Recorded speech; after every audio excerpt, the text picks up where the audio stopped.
Around the World in 80 Days, by Jules Verne. 3. In which a conversation takes place which seems likely to cost Phileas Fogg dear.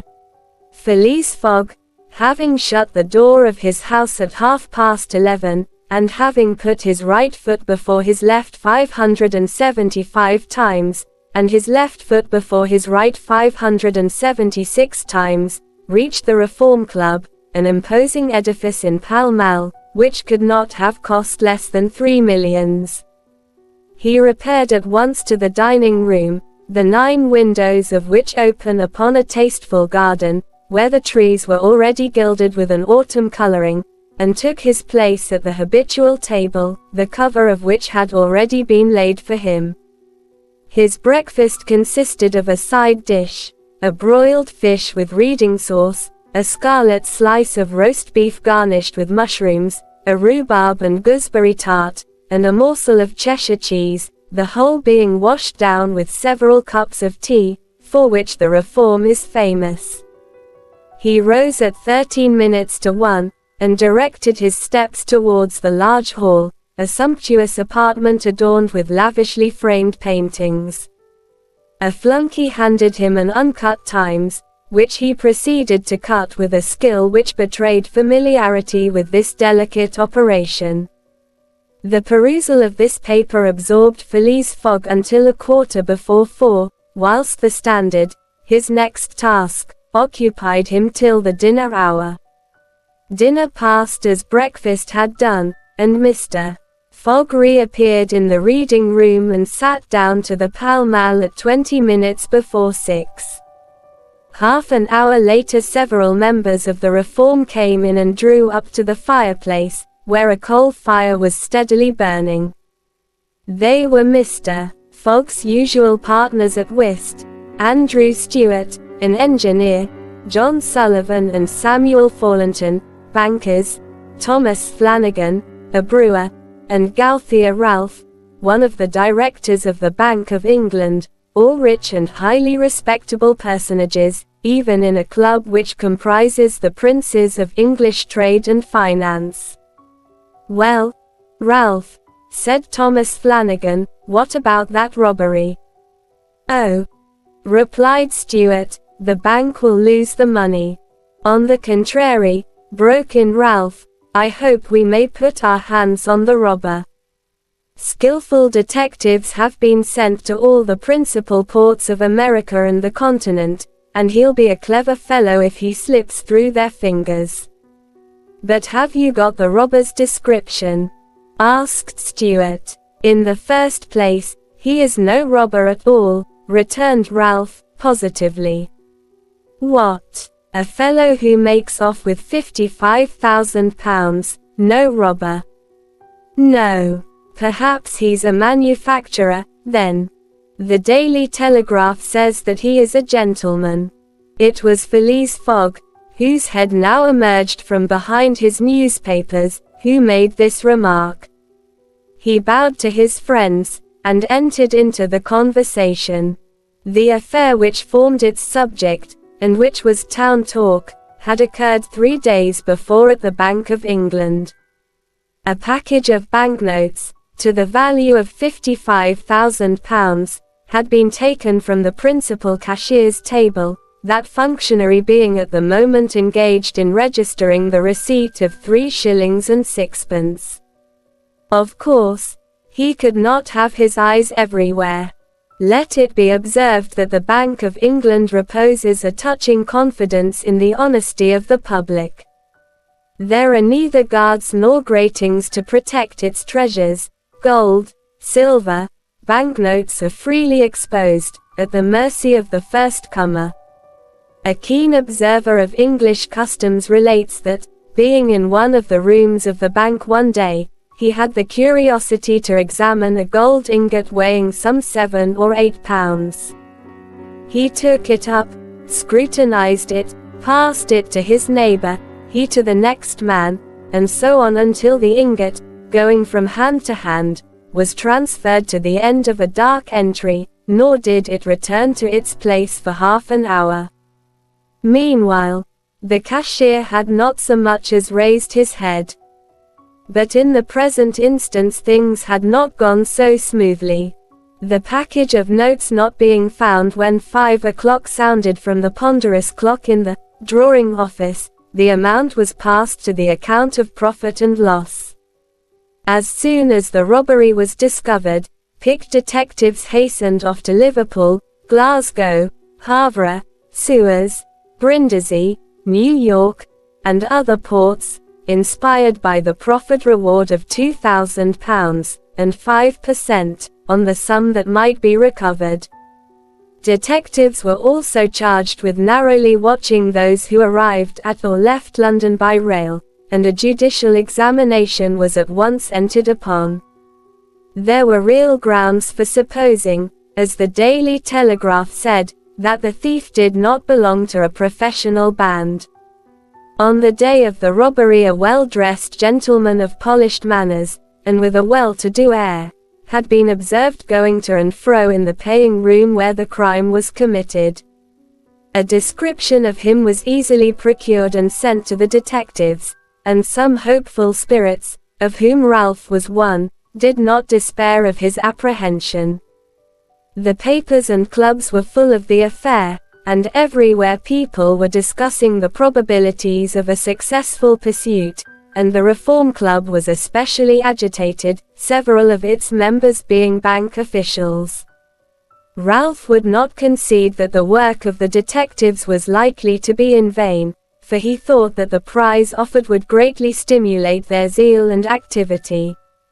But Stuart was far from sharing this confidence, and, as they placed themselves at the whist table, they continued to argue the matter. Stuart and Flanagan played together, while Phileas Fogg had Thornton for his partner. As the game proceeded the conversation ceased, excepting between the rubbers, when it revived again. "I maintain," said Stuart, "that the chances are in favor of the thief, who must be a shrewd fellow." "Well, but where can he fly to?" asked Ralph. "No country is safe for him." "He's sure. Where could he go, then?" "Oh, I don't know that. The world is big enough."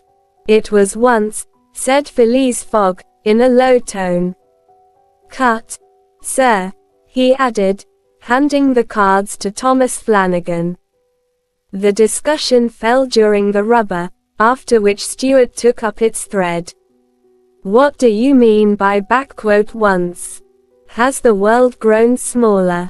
"Certainly," returned Ralph. "I agree with Mr. Fogg. The world has grown smaller, since a man can now go round it 10 times more quickly than 100 years ago. And that is why the search for this thief will be more likely to succeed. And also why the thief can get away more easily. Be so good as to play, Mr.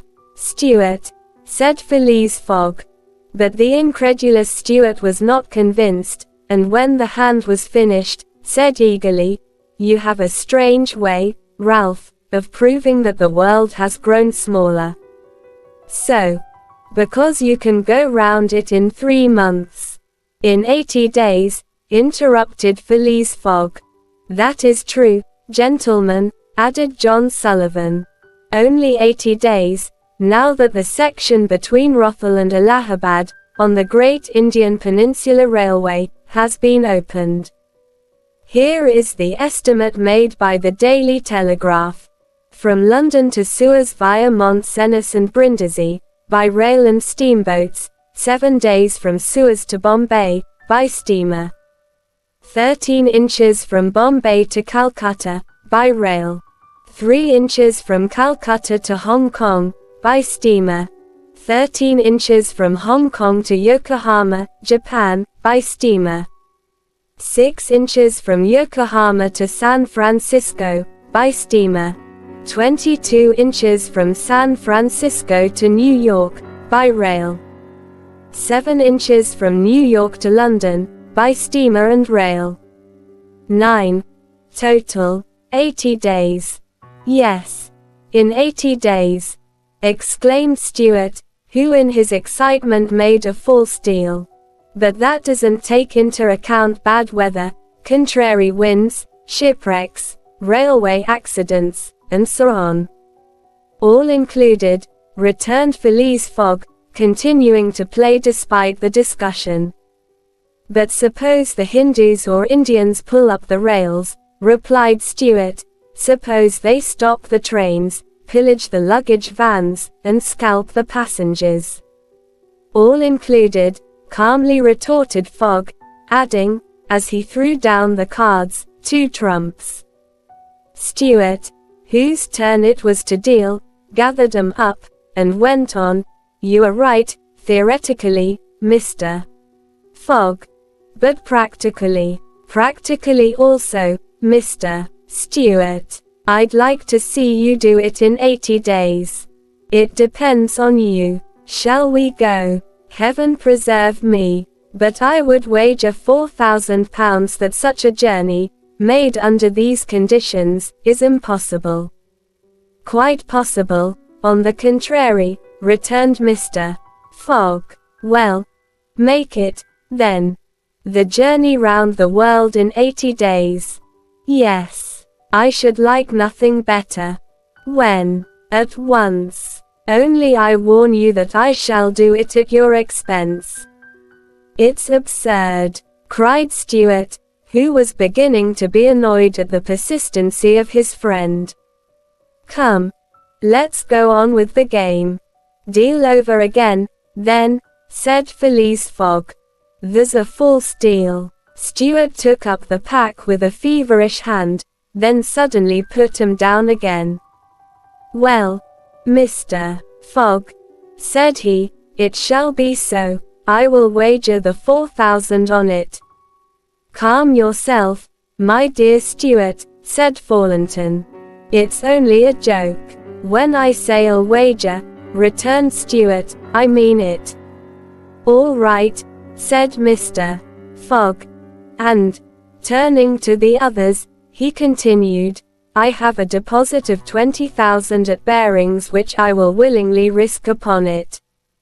£20,000, cried Sullivan. £20,000, which you would lose by a single accidental delay. "The unforeseen does not exist," quietly replied Phileas Fogg. "But, Mr. Fogg, 80 days are only the estimate of the least possible time in which the journey can be made. A well-used minimum suffices for everything. But, in order not to exceed it, you must jump mathematically from the trains upon the steamers, and from the steamers upon the trains again." "I will jump, mathematically." "You are joking. A true Englishman doesn't joke when he is talking about so serious a thing as a wager," replied Phileas Fogg, solemnly. "I will bet £20,000 against anyone who wishes that I will make the tour of the world in 80 days or less, in 1920 hours, or 115,200 minutes. Do you accept?" "We accept," replied Messrs. Stuart, Thornton, Sullivan, Flanagan, and Ralph, after consulting each other. "Good," said Mr. Fogg. "The train leaves for Dover at 9:15. I will take it." "This very evening?" asked Stuart. "This very evening," returned Phileas Fogg. He took out and consulted a pocket almanac, and added, "As today is Wednesday, the 2nd of October, I shall be due in London in this very room of the Reform Club, on Saturday, the 21st of December, at 9:15 p.m. Or else the £20,000, now deposited in my name at Bearings, will belong to you, in fact and in right, gentlemen. Here is a cheque for the amount." A memorandum of the wager was at once drawn up and signed by the 6 parties, during which Phileas Fogg preserved a stoical composure. He certainly did not bet to win, and had only staked the £20,000, half of his fortune, because he foresaw that he might have to expend the other half to carry out this difficult, not to say unattainable, project. As for his antagonists, they seemed much agitated, not so much by the value of their stake, as because they had some scruples about betting under conditions so difficult to their friend. The clock struck 7, and the party offered to suspend the game so that Mr. Fogg might make his preparations for departure. "I am quite ready now," was his tranquil response. "Diamonds are trumps. Be so good as to play, gentlemen."